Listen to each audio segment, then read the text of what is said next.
Tem uma entrevista, a edição de ontem do jornal O Tempo News, aqui no nosso canal, o senador Carlos Viana, que é o presidente da CPMI, comentou sobre o assunto. A gente separou 2 trechos para trazer aqui para vocês. Em um deles, o senador diz que é um absurdo não ter acontecido nenhuma prisão até agora. Acompanha com a gente. O principal avanço foi chamar a atenção do Brasil sobre a impunidade dessas pessoas. Porque quando eu li o inquérito da Polícia Federal, eu acompanhei passo a passo. É impressionante o que está acontecendo em nosso país. Não ter um pedido de prisão, como eu disse logo, não ter um bloqueio de bens, essas pessoas desfilando de carros de luxo aqui em Brasília para tudo quanto é lado, em festas, restaurantes caríssimos, convidados, inclusive oficiais em eventos do Estado. Isso significa que eles têm amigos muito poderosos aqui em Brasília e se achavam longe de serem punidos. Eles estão simplesmente achando que o fato de terem ligações aqui no parlamento, ou terem ligações no governo, isso vai deixá-los... Não vai, que é um absurdo.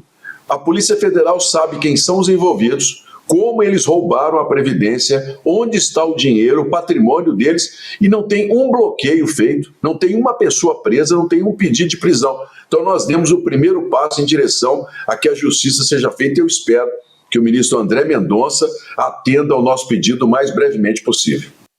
Pois é, aquela velha história, né? Em muitos momentos existe um elefante na sala e parece que ninguém vê, ninguém observa, ninguém presta atenção. O caso da fraude do INSS, no INSS contra aposentados e pensionistas é um caso, sim, de elefante na sala, como ressaltou aí nessa fala o senador Carlos Viana. Algo que estava todo mundo vendo, carrões para lá e para cá, trançando gente com muito dinheiro, gente com amigos dentro ali da política, conseguindo ganhar muito dinheiro, tudo envolvido em fraude do INSS, que de um modo ou de outro, falar da questão do INSS no nosso país sempre foi muito delicado, porque sempre se colocava a culpa ali nos pensionistas, nos aposentados, o rombo da Previdência, a Previdência não vai dar conta. Quando vai se reparar direitinho, vai chegar uma investigação e vai observar que tem fraude que ultrapassa os 6 bilhões de reais, gente. 6 bilhões de reais. É dinheiro demais, né, Lari?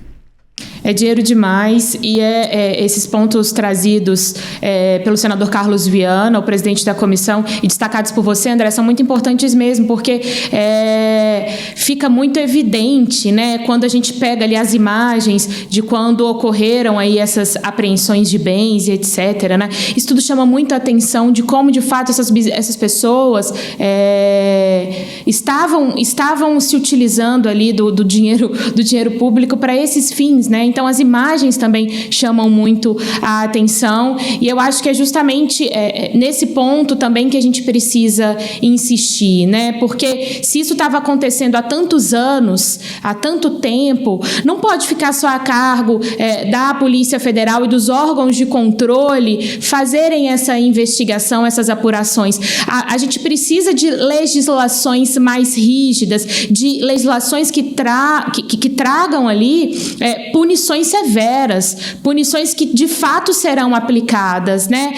E também não só legislações que favoreçam a fiscalização e a punição, mas legislações que dificultem esse tipo de fraude, né? Que dificultem ali essas articulações desses esquemas que acabam prejudicando aí, nesse caso do INSS, beneficiários né, aposentados e pensionistas. Então é importante também a gente destacar não só as iniciativas de investigações e apurações, como também essa tentativa agora do Congresso de ter uma legislação mais rigorosa sobre isso, André. Lari, e pois em outro momento, inclusive, o presidente da CPMI disse que já é investigado, inclusive, a possibilidade de associações envolvidas no esquema terem recebido dinheiro daquelas famosas emendas parlamentares. Dá uma olhada.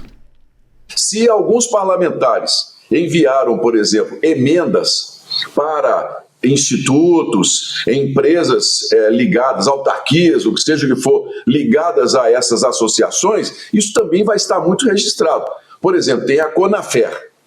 A Conafer tem um instituto chamado Terra e Trabalho que recebeu dinheiro de diversos parlamentares, inclusive parlamentares mineiros, e que naturalmente podem não saber do que estava acontecendo lá, mas isso tudo virá à tona durante as investigações e, claro, se durante os depoimentos dos envolvidos, dos diretores, das associações de sindicatos, os nomes de qualquer político surgirem ali como envolvidos, como beneficiados por algum momento, esses políticos também terão que responder naturalmente, porque os olhos do Brasil hoje estão sobre a CPMI.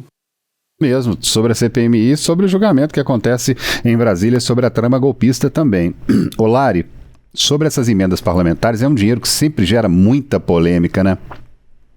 André, é sempre um tema que gera, de fato, muita repercussão, né? E aí o senador Carlos Viana traz essa possibilidade em relação às investigações da CPMI e do INSS, mas a gente lembra que o tema emendas, né, é um tema que está aí no debate público já há algum tempo, principalmente quando a gente pega na perspectiva da relação ali Congresso e Judiciário, né? Especificamente o ministro Flávio Dino, do Supremo Tribunal Federal, ele tem cobrado, né, essa definição mais clara de regras de transparência, de uma definição mais clara de regras de garantia de que esse dinheiro das emendas parlamentares de fato chegarão e serão executados para os fins definidos ali, né? Então, esse tema gerou... Agora nem tanto, o clima está um pouco mais ameno em relação a esse tema específico, né?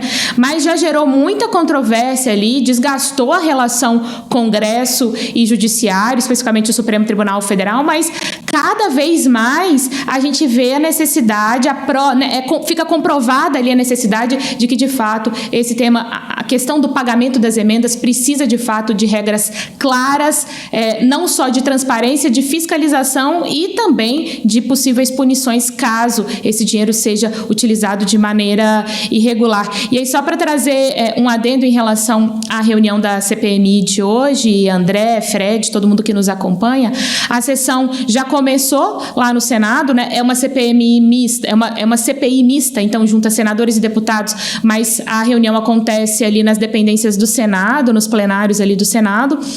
Começou, estava prevista para 9 horas, já teve início, e a expectativa hoje, a previsão hoje era ouvir uma servidora da Controladoria Geral da União sobre essa questão, né? Servidora que teria feito alertas a respeito desses descontos indevidos. Então, uma audiência para a gente ficar de olho também, para entender, por exemplo, quando esses alertas foram feitos, se esses alertas foram atendidos ou não, o que aconteceu, né? Qual foi o trâmite ali para isso ter demorado tanto tempo para ser descoberto, para ser desmantelado, né? E para a gente estar discutindo isso agora. CPMI que está se reunindo sempre às segundas e quintas-feiras, então essa reunião de hoje, a próxima aí prevista para a semana que vem, no início da semana, na segunda-feira, André.